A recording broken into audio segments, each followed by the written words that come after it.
This isn't a dragged out 10 minutes and 15-second long video with a 3-minute Dollar Shave Club advertisement in the middle. This is my practical guide for guys who want real advice from someone who's been through this journey. I started weightlifting about 5 years ago with the same goals as you. I'm going to try and give you the best real advice I can in hopes of helping other guys who were at my starting point, because honestly, it's unreal how much my life has changed due to this grind. I'm going to do some assuming here.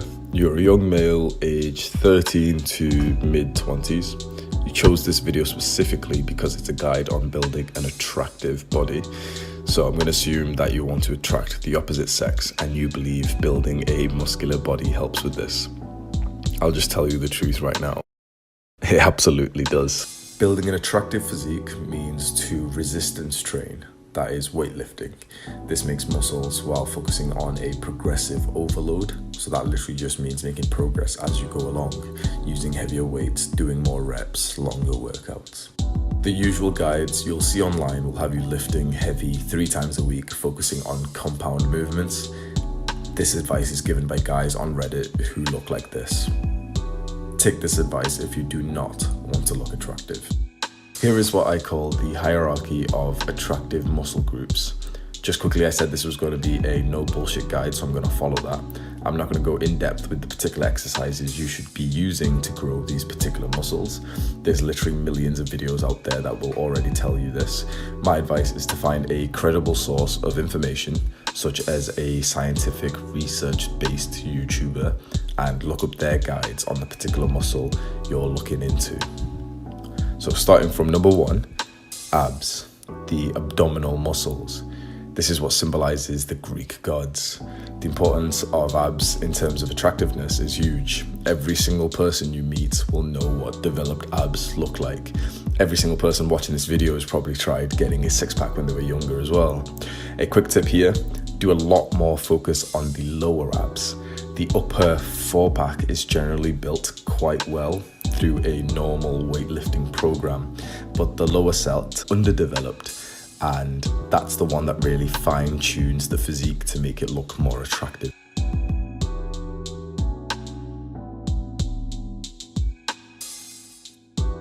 Number 2, the neck. I bet you aren't training your neck, and you've probably never even heard of neck training before. This makes an insane difference in your physique, just trust me. Thicker, muscular neck makes you look a lot more masculine and less like a little boy. The neck is a body part that is pretty much always visible no matter what type of clothing you wear, so it's important to develop this. Don't be like those bodybuilders who will train for years and never do anything directly for the neck, because getting a developed body which is grown in size and your neck is still the same size makes you look really strange. So I'll place a picture here where you can see a bodybuilder who hasn't trained his neck. The guy's jacked, but if we just can see his neck and his face, he'll look like a skinny boy. Then I'll uncrop his body and you can see how big he is. But if you were just able to see his face, you wouldn't have realized that he put in probably 10 years into the gym. Just because he didn't train neck, you couldn't even see that dedication. It's crazy. Number 3, the delts. So shoulders, specifically the lateral delts. Lateral just means side, so this literally just means the side of your shoulder. You train this by doing lateral raises with light weight, and you'll see a difference in your physique within seconds when you've got a pump. It really is that simple. This muscle is insane. It makes you look wider and your waist slimmer in comparison.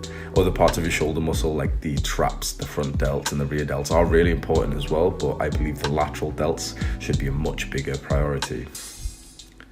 Number 4, arms, including forearms.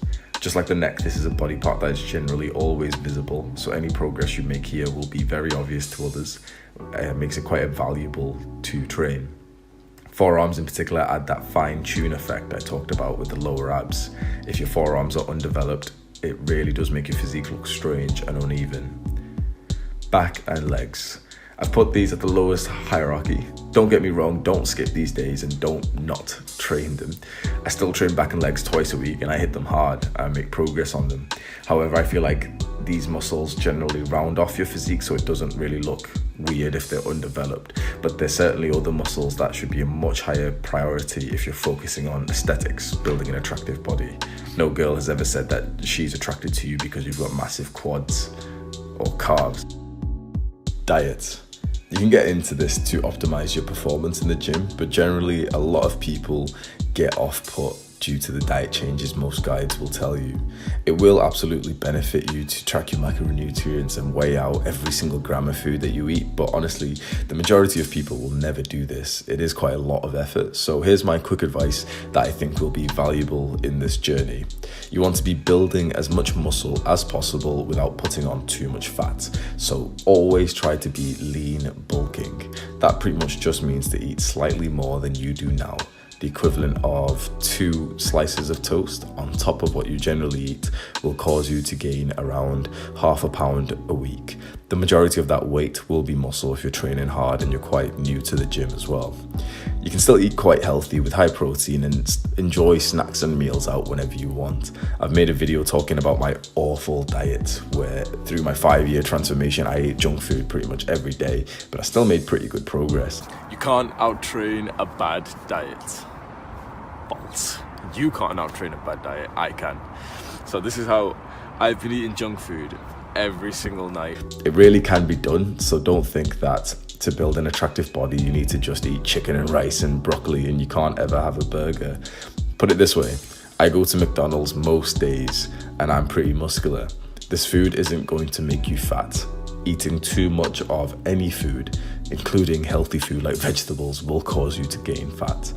Even if you don't want to get into the diet too much, you can't be bothered with tracking and weighing your food, I'd still recommend just getting some knowledge on this topic. If you can just go and learn a few things about this, I really do think it'll stick with you for life. Just go and learn what calories are, how they work, what a calorie maintenance level means, what a calorie deficit and calorie surplus means, macronutrients. Learn that all foods consist of protein, fats and carbs. This type of knowledge just opens up your mind. You learn that there's no such thing as bad food and that you can eat pretty much whatever you want as long as you keep the sort of macronutrient levels generally fine. All right, you've heard the advice, you have the knowledge. What if you just can't be bothered? I'm a pretty lazy guy myself, and that's why I always try to revolve my videos around real average people, because this advice is just useless if you can't be asked going to the gym. I made a separate video on how to go about this journey if you're quite a lazy person like me. Exercise is like oatmeal. If you don't like it, it's just because you haven't customized it to your liking. It's actually got pretty decent feedback as well, so I'll put a direct link to that video at the top of this description so you can have a watch of that. My idea for this is for you guys to save this video in your YouTube watch later, saved videos, liked videos, whatever, so you can just come back to it multiple times in the future to refresh your memory.